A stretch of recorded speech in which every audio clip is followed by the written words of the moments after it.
Hey, what's up guys? Today is Saturday, July 18th. It's 3:17 p.m. and according to my watch, it's 27 degrees Celsius outside. Although I might have to call BS on that. It certainly feels a bit hotter. And this here is Dufferin Street.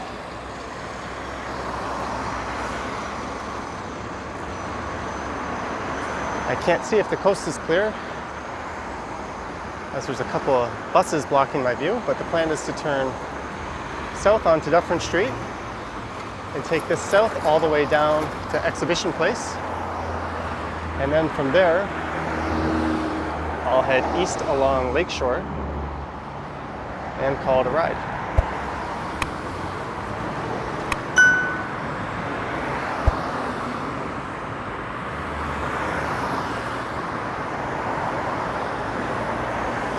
I'm just waiting until I have a clear chance to turn left here. There doesn't seem to be too many breaks in traffic.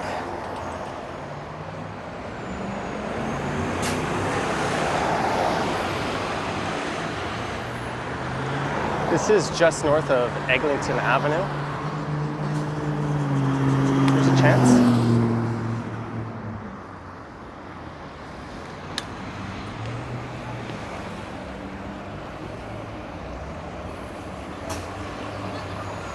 So just ahead of us is the future home of the Dufferin Crosstown LRT station,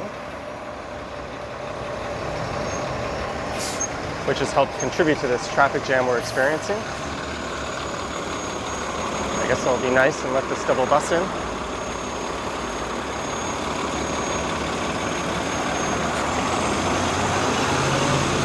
And we've got 12 seconds to catch the lights.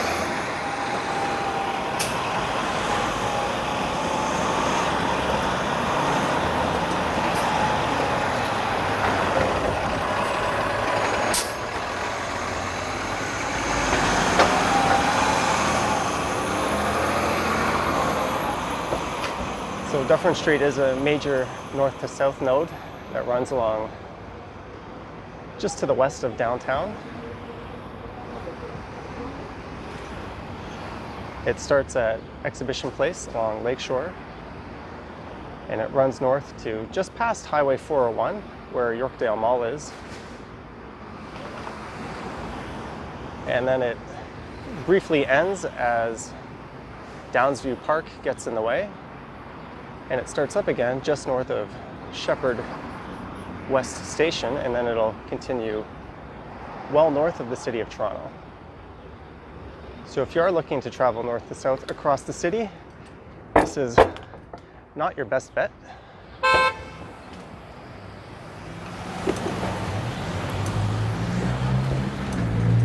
It's also not a street I ever take my bicycle on. This is the first time I can ever recall riding on this particular part of Dufferin Street.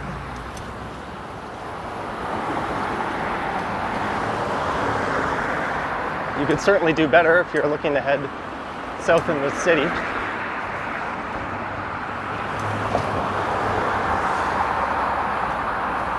And what's interesting about this street is it consistently ranks as one of the worst in Toronto.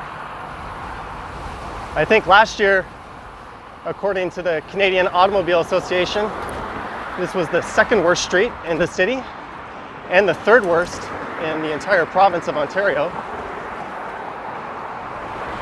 which really says something. And it's been in that number one position quite a few times, I believe.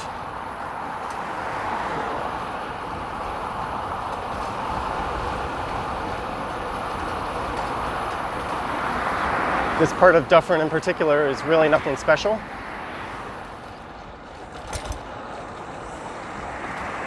A lot of these single-story homes date back to the 1920s.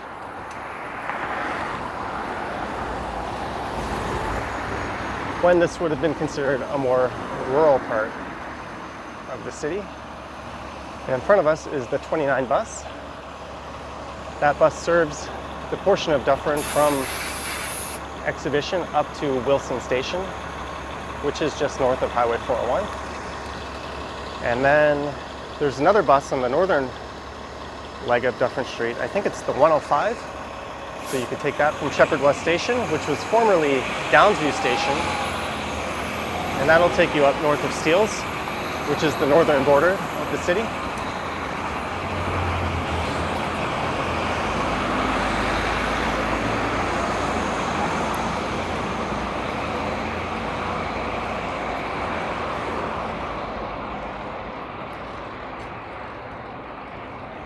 Nothing like tackling a hill on the single speed on a nice hot day.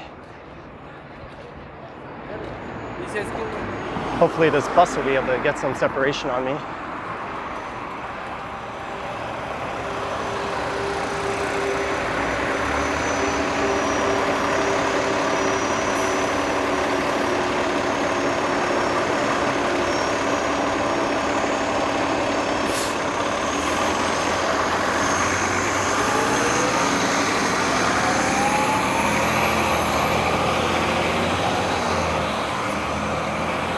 The ride down to Exhibition Place from where we started should be about 8 kilometers. And then once I get there,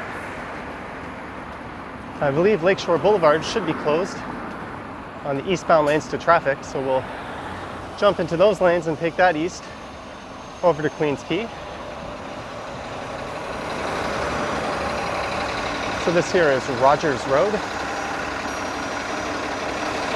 Just into the right here is the smallest house in the city of Toronto. It's called the Little House. I think it's on Day Avenue. It was featured on an episode of Ellen DeGeneres a long time ago.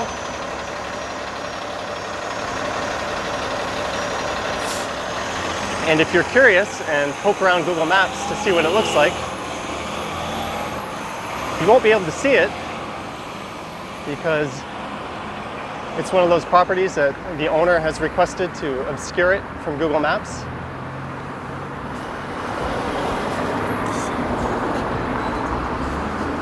This isn't particularly cyclist friendly right here. Although I'm not seeing where this road gets its reputation from. At least not yet, as there's certainly been much worse roads in the city I've traveled on.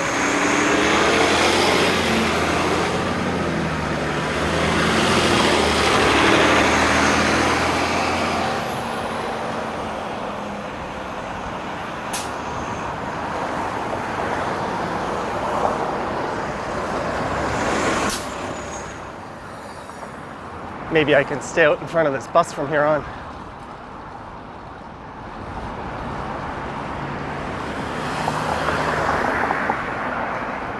During typical weekdays, those buses come anywhere from every 2 to 10 minutes.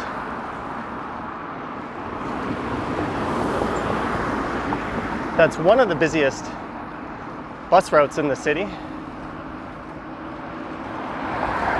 Although a common complaint with Toronto buses, particularly as you get outside of the downtown core, is they tend to come in bunches, especially during rush hour.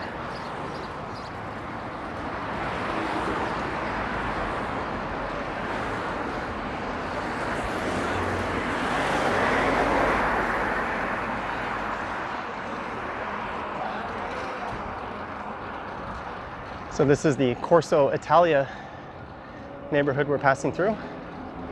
And this major street here would be St. Clair West.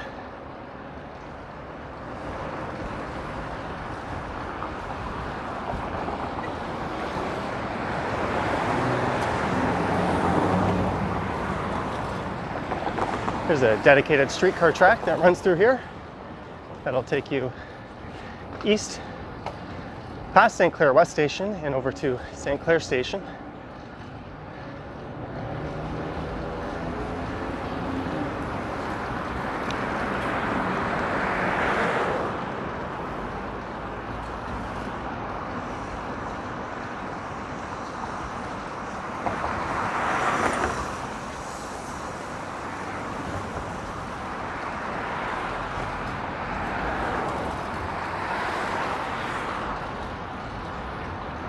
And I think we've got a pretty good downhill section coming up right here.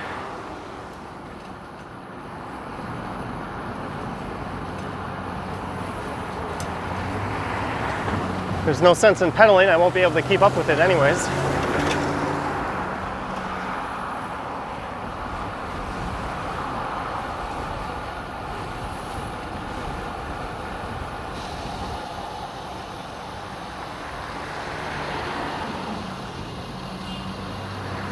It looks like this is Davenport Road, which runs east to west. You could turn left here and take this over to the Annex neighborhood. It'll whiz you in front of Casa Loma and George Brown College. Hey, do we not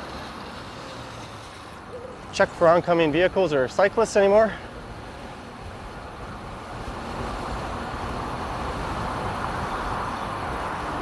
And really, I'm gonna have to look up this worst street in Toronto business when I get back, because it's really not that bad. Sure, it's not a rush hour, and we are in the middle of a pandemic, so the traffic's a lot lighter than usual.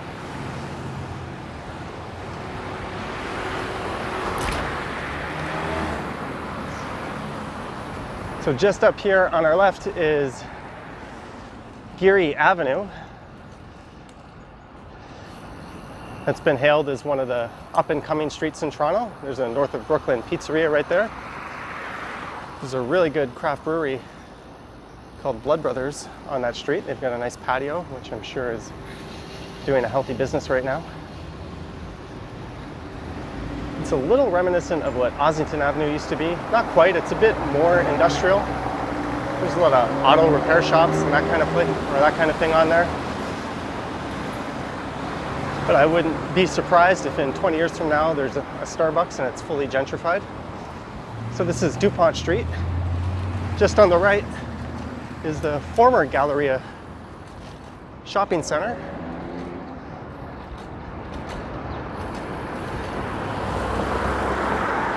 It is giving way to a large residential development, last I heard, and I think that McDonald's we just went by will be part of that.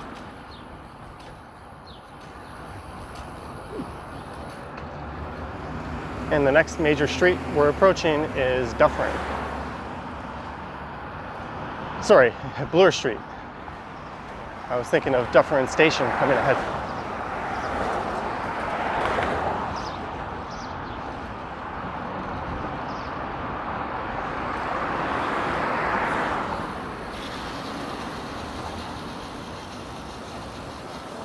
I'm not a fan of running these red lights on major streets like this, even though it's probably completely safe. There's still pedestrians crossing. You'll often see a cyclist take this red light without thinking twice about it.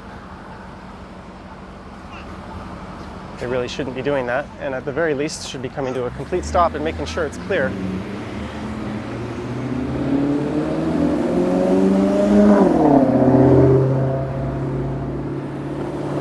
Matte finish green Maserati. Doesn't quite seem to fit in with this neighborhood.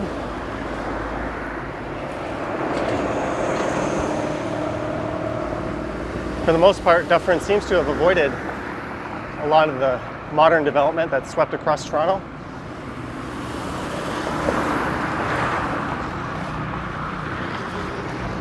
It's quite reminiscent of the streets on the east side of downtown, or just east of that run south off of Danforth Avenue.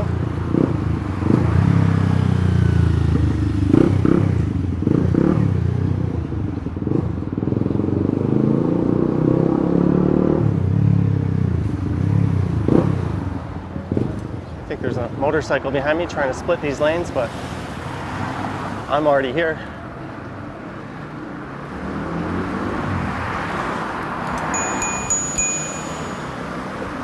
I really gotta revert back to my old bell. That did nothing. And that idiot wasn't even checking, just walking right out.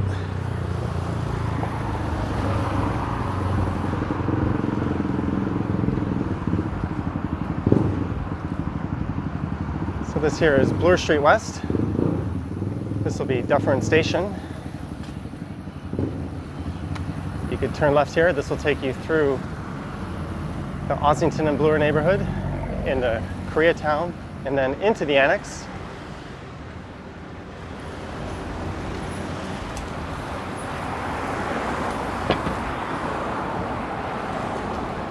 And to the right, it'll take you past High Park.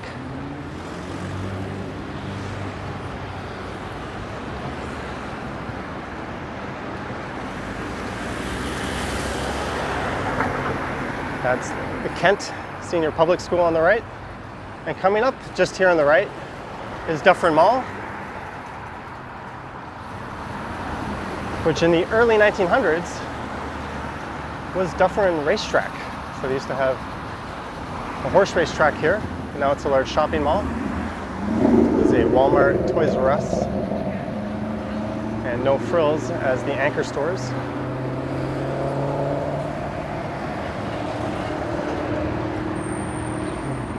I believe that Walmart was a Woolco a long time ago, a former Canadian-style Kmart store.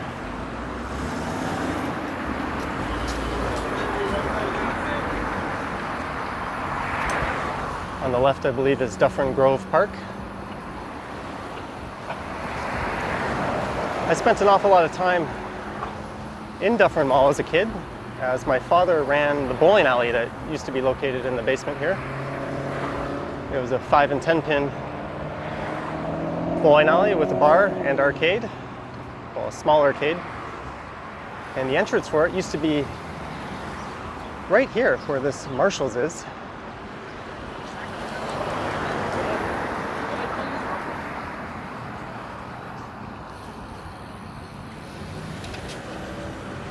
Although I would often come in to work with him and of course bowl a lot. I was in leagues and stuff there. Leaving the mall as a child wasn't an option. I was never really allowed out of his sight. I always had to stay in the bowling alley or the shopping mall itself. At the time, I don't believe this was the best neighborhood for a kid to be wandering around alone in. It might still not be.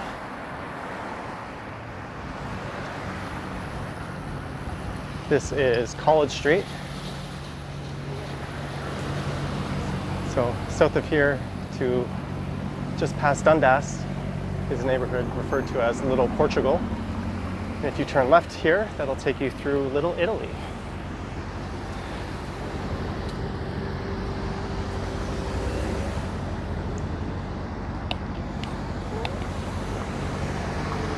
I did a bike ride earlier on this year that went across all of College Street.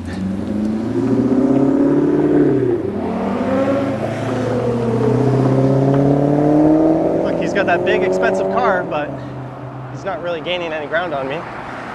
Although I'm sure he's a lot more comfortable. So that ride I did on College Street was on a weekday afternoon. It was earlier on in the pandemic, so bars and restaurants were takeout only at the time. Of course, now they're only allowed to serve guests outdoors. And I recorded it with my helmet-mounted GoPro, which I've stopped using. I'll probably hook that back up and record a few more rides, because it does give an interesting perspective. So this is Dundas Street West. This is sort of the heart of the Little Portugal neighborhood. And a left there will take you into Chinatown and eventually all the way to the Eaton Center and Dundas Square. There's no one behind me and I don't like riding in the door zone, so I'll just jump over and take the lane.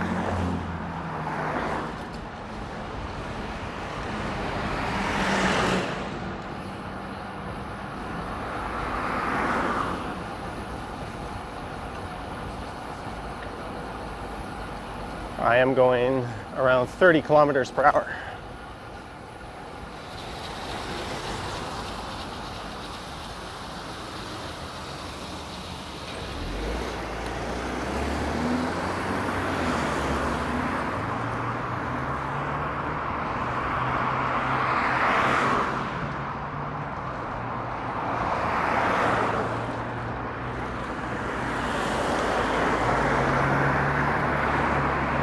That on the left was Alexander Muir Gladstone Public School, I believe, if I got that right. And we're coming up on Queens Street West, and just south of there, that'll take us into the western edge of the Liberty Village neighborhood, which is part of King West, where there's a lot of old factories and warehouses that have been converted into lofts, and a lot of new condo developments. It's quite popular among the 20 and 30 somethings crowd. Here's one of the new developments just here on the left.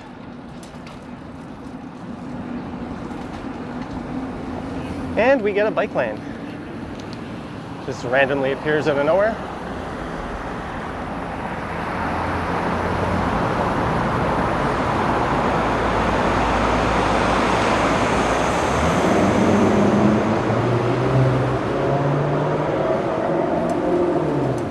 So to the right there is the Parkdale neighborhood, and to the left is the West Queen West neighborhood, with the Gladstone Hotel waiting for you on the corner once you go underneath the underpass.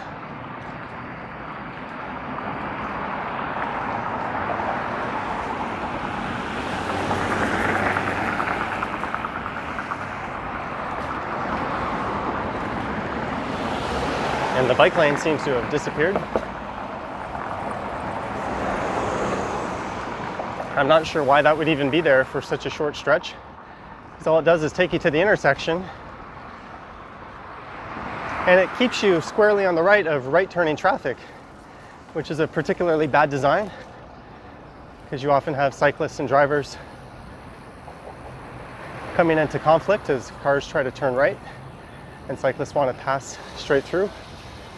Really, what should happen when you have a bike lane is it should funnel the car to the right and the cyclist to the left, sort of as a right turn only lane for vehicles. So they should be brought right into the bike lane, and cyclists should be led to the left around them. But you'll notice the infrastructure here is wildly inconsistent. Every single intersection you have to approach with caution and read the road markings and determine the best way to take it. So this is King Street West. Just to the left there is Lamport Stadium, where the Toronto Wolfpack rugby team plays. And you could take that straight through the main nightlife area and into the financial district. And you can see some of these old warehouses and factories on the left. That is sort of the hallmark of Liberty Village. This is Liberty Street itself.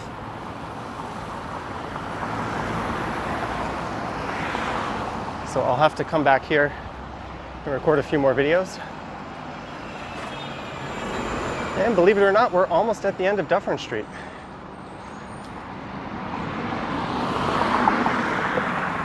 So that was a relatively quick ride down. I was going to start much north of where we started, but that would have meant riding up there as a starting point, which I wasn't particularly motivated to do. And I don't think it's all that interesting. So straight ahead is Exhibition Place, and these are the Dufferin gates we'll be heading under. Built sometime in the 50s, I believe. And this bridge is going to take us over the railway tracks and the Gardiner Expressway, which is the main highway running east to west across the city. Just in here on the right is Medieval Times. It used to just be one of the pavilion buildings as part of the Canadian National Exhibition. But it was purchased by Medieval Times, and they've been occupying it since. And somewhat sadly, there used to be a baseball diamond right behind it that got taken out as part of the Medieval Times expansion. And in behind there, where that baseball diamond is also the Toronto Raptors training center. So these are the grounds where they hold the Canadian National Exhibition every year. Since 1879, I think. This will be the first year they're not having them. It's held for 2 weeks every August, or at the end of August. There's a midway. It's basically a full-blown carnival. The rides used to be much better in the 90s. It was handled by a company called Conklin. They had a Schwarzkopf double looping coaster called Doppel Looping, which I always look forward to. There was the Flyer, which was a permanent wooden roller coaster located just east of here, but that got uninstalled and removed. I think it just came to the end of its service life, and they didn't want to foot the repair bills to keeping it alive. There used to be a suspended rail car that would run across these grounds as well. They took that down and they built a temporary one every year now for the X. And straight ahead is the former home of Exhibition Stadium, where the Toronto Blue Jays first played back in 1977, and the Toronto Argos called home. Now it's BMO Field, the current home of the Toronto Argos and Toronto FC.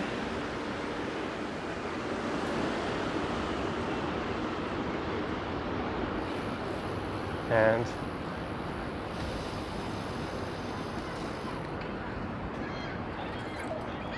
I think it's trying to funnel me out to the left here, but I am going to stay straight and see if I can hop onto Lake Shore Boulevard this way.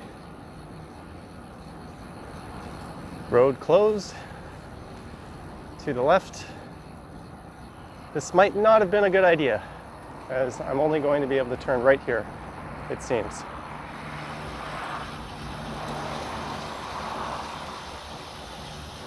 That's okay, we'll just improvise.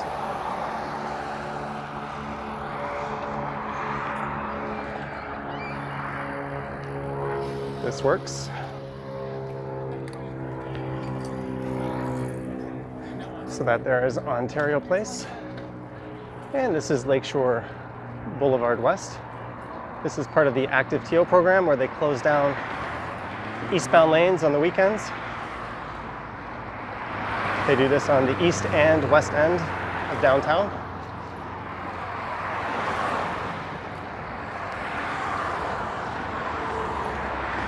Just to the right is the Budweiser stage, or the Molson Amphitheater, as most people still refer to it.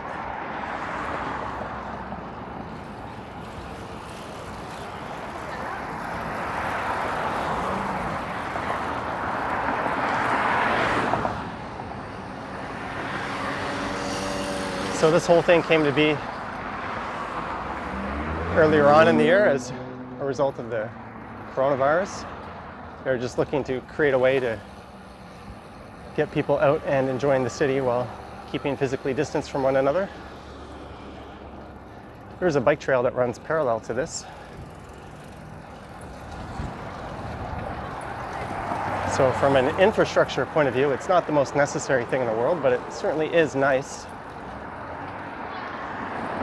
And most of the time, this road is underutilized by traffic when the CNE isn't on weekends. Most cars coming into the city just stay on the Gardiner Expressway. So I think they should probably permanently reduce this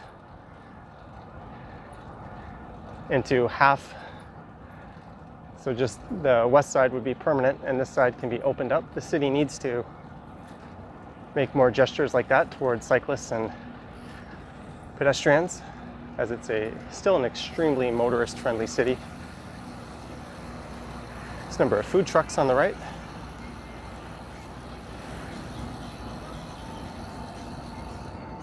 Here's a chance to blow a red light.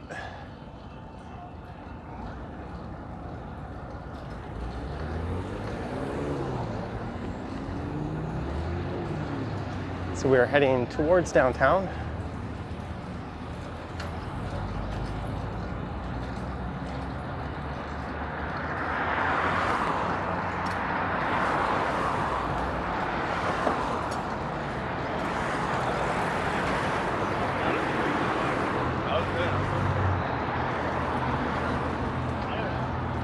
And to the left there are the Princess Gates, which is the main entrance to the Canadian National Exhibition.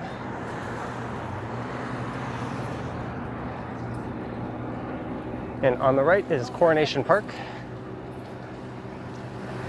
There's 3 softball diamonds in there. That's normally where the league I play in calls home, but this summer there is no softball league, which has left me with a bit more time on my hands on weekday evenings, which is probably translated into an increase in videos on the channel, for better or worse.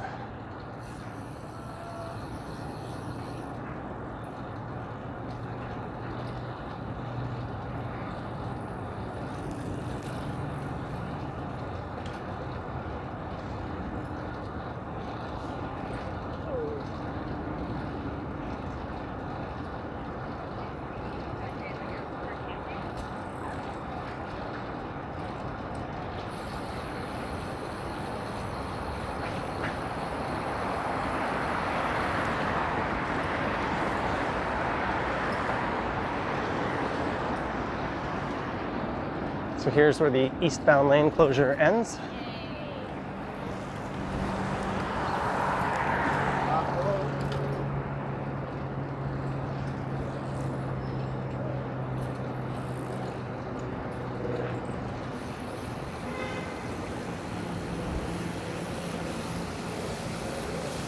And I think I'll make a right here and head down to the waterfront trail.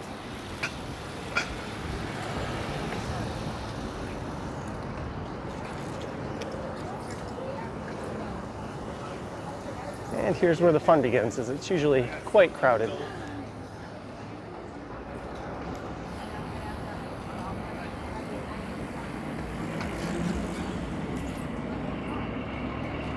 I'll ride along that till I think maybe Harbor Square Park. I've got a nice cold beverage in my backpack.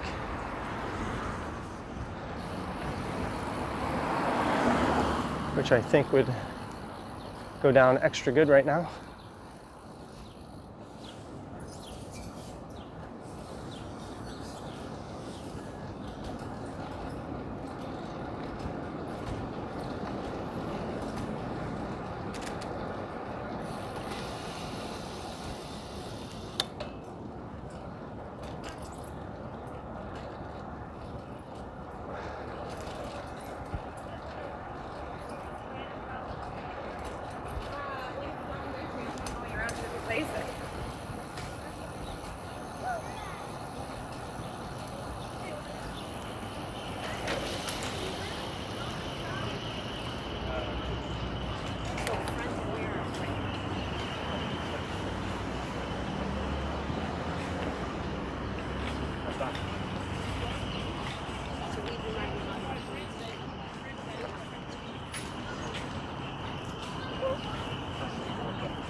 Say something specifically to her? She saw Max Wick. She's in North Bay. Now the main tunnel.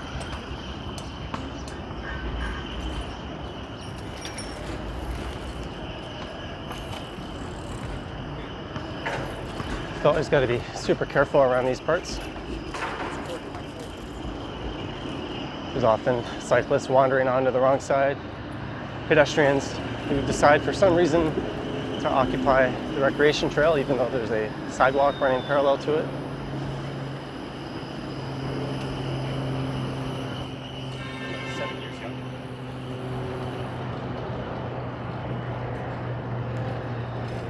So far, it's not as busy down here as I would have expected, given that it's a weekend and the weather's quite nice.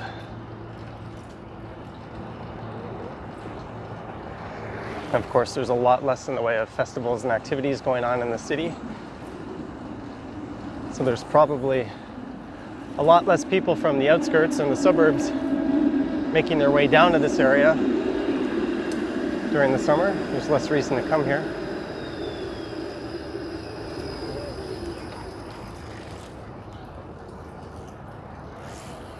Those people riding two abreast are always a problem.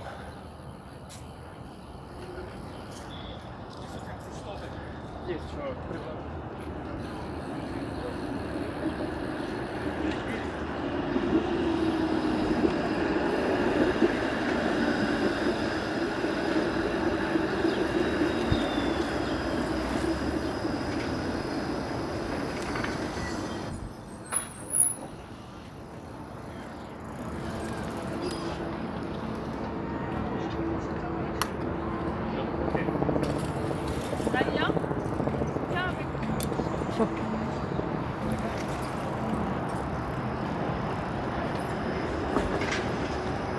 I think I got baited into stopping there. That's fine, better safe than sorry. Good thing there wasn't someone coming up behind me pretty fast. Whoa, watch it. That's the kind of mindless stuff you normally deal with on a constant basis down here.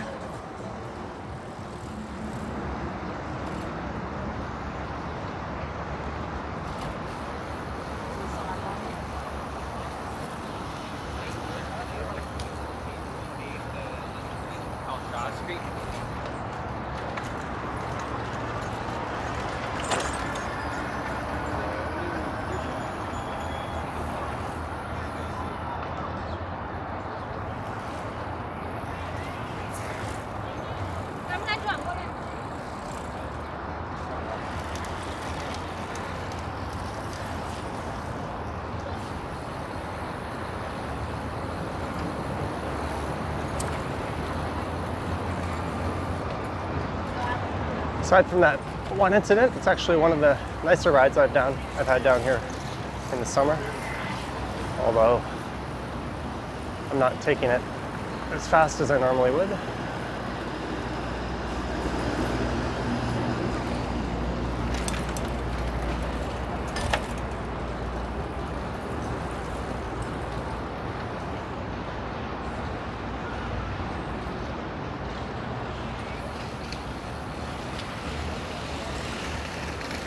There's a park with some benches, so I was going to take it down to Harbor Square Park, but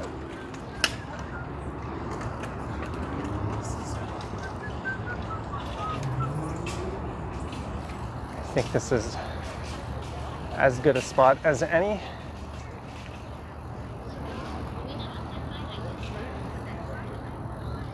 To have this drink and snack.